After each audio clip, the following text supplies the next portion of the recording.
But that's not how it's supposed to be, is it? That's not what it's supposed to be about. The parties and the food and the shopping and the travel and the chaos. It was mid-October this year when I saw my first Christmas tree at a retail store.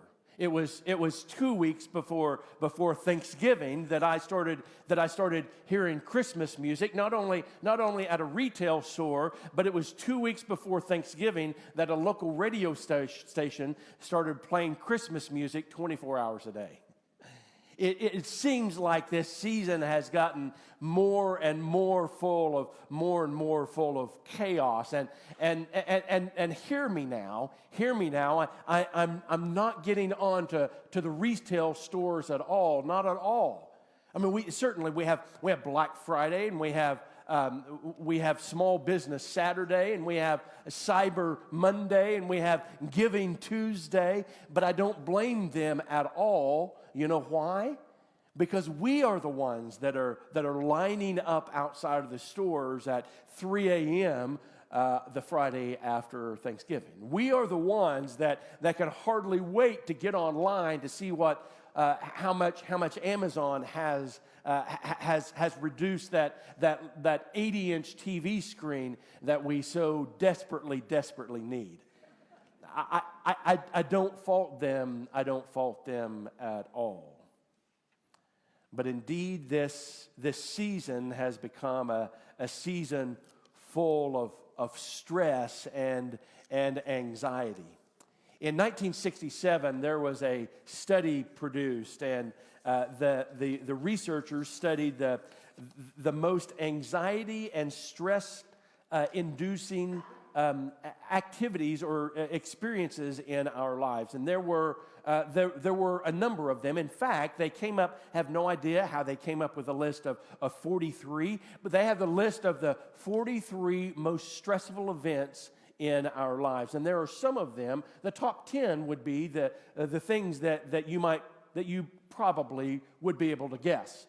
Number one on the list of the most stress-inducing experience of our lives is the death of a spouse. In fact, so as we look through this top 10 list, the death of a spouse, a divorce, a marital separation, imprisonment, death of a close family member, personal injury or illness, marriage, dismissal from work, marital reconciliation, retirement. That's the top 10 list.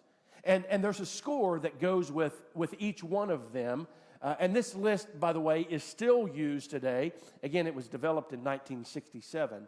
And there's a score that goes along with each one of them, all the way down to the 43rd most stress-inducing event in our lives. And almost all of them are kind of one-time events. Typically, a lot of times they're even one time in our lives. Sometimes it may be something that happens maybe more than once in our lives, but there is one thing on this list of the 43 most stress-inducing events in our lives. There's one of those things that comes around every single year. Christmas made the list. At number 42, I understand it was number 42 on the list, but Christmas in 1967. Now again, in 1967, we didn't have Black Friday, and we didn't have a Small Business Saturday or Cyber Monday or Giving Tuesday. We didn't have all of those kinds of things. Indeed, we had family gatherings, and we had the big meals, and we had a few gifts that were given. I wonder if that same survey was given today, where Christmas would list. I suspect that today it probably wouldn't be number 42. I'm guessing. If I were guessing, I would say the whole ball of wax surrounding Christmas would probably rank somewhere in the mid-20s or something in this list of the 43 most stress-inducing activities in our lives. But instead of it being a stress-inducing event there at that first Christmas, there was something that was the exact opposite in that very first Christmas. It was a holy and sacred moment.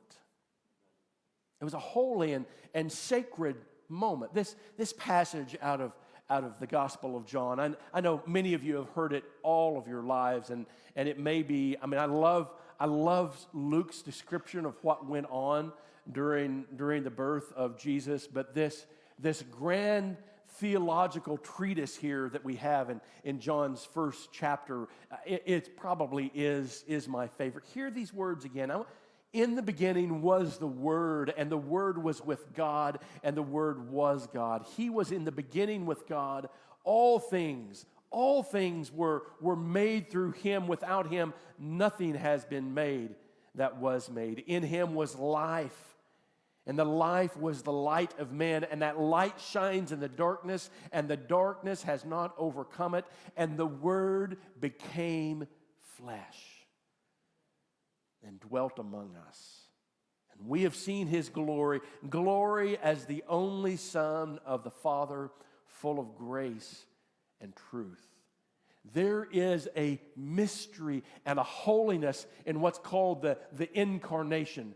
As Christians, we believe that this God of the universe, this supreme God, this God of gods, this Lord of lords, this King of kings, lowered Himself and became a human being. Born not in a palace somewhere, born not to wealthy parents somewhere in the very center of civilization. No, indeed, this God of God, this King of kings, came in the flesh, and He was born to an unwed teenage girl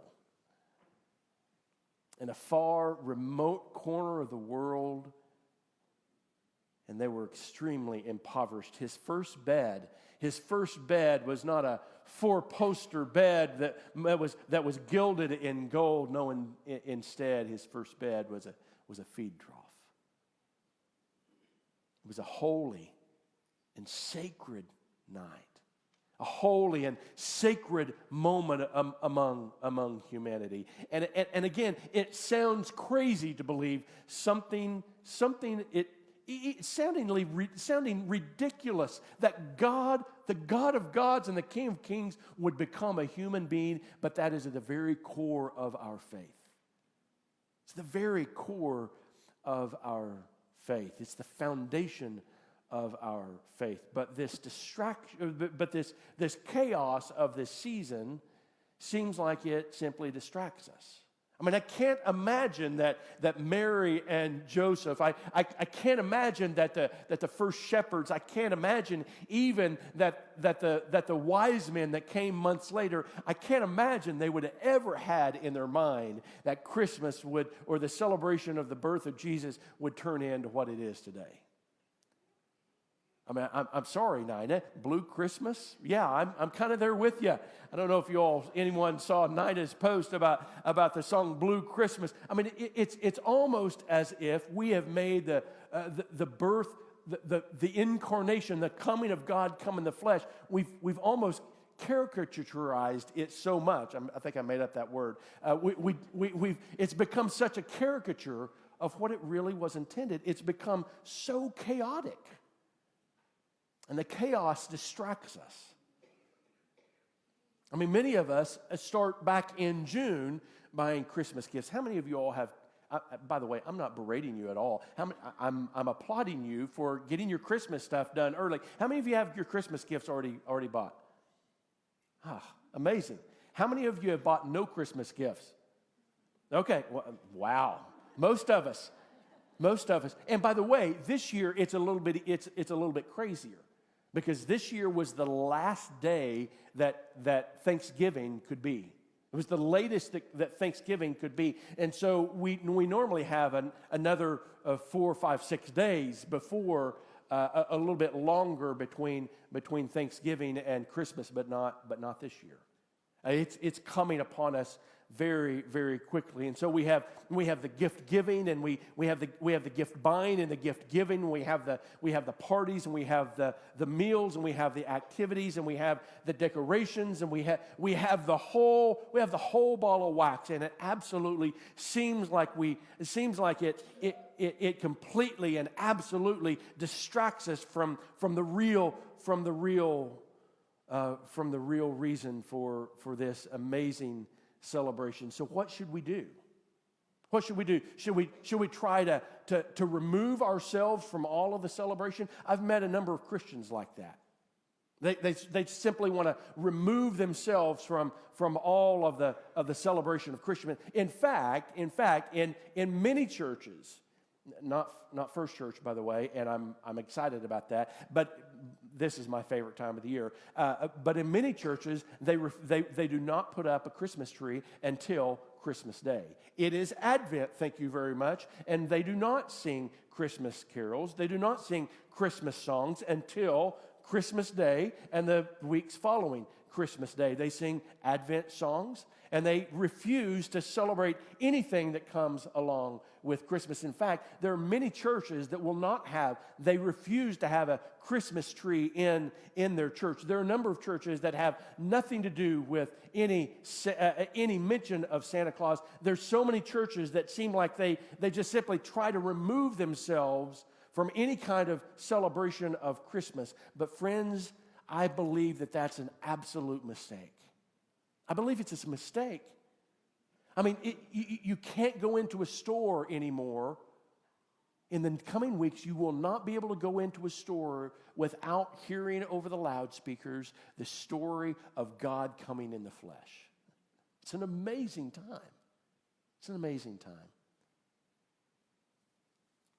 Brennan Manning, the author of Ragamuffin Gospel, he was an astounding writer of the first 3 quarters of the 20th century. Brennan Manning had a New International Version translation, or he had some study notes of a New International Version of the Bible, and in the study notes for the birth narratives, Jesus' birth narratives, he wrote this: once a year, Christmas strikes both the sacred and the secular spheres of life with sledgehammer force. Suddenly, Jesus is everywhere, and for approximately 1 month, his presence is inescapable.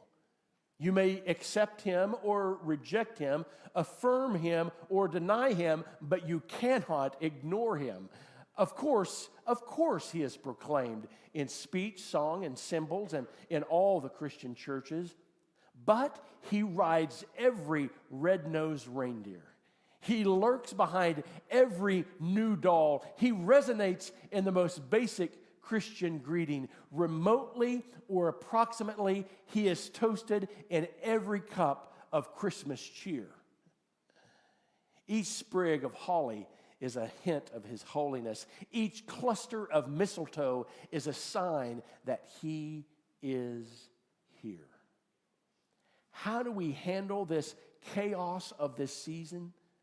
I'll tell you, sisters and brothers, I think we must embrace this chaos of this season, meaning this, that in every party, in every piece of decoration that we see and that we put up around our house, and every light that we hang on the eaves of our house, and every gift that we buy, and every gift that we give, and every family member that we see, it is a reminder that God has come in the flesh, bringing peace into the world.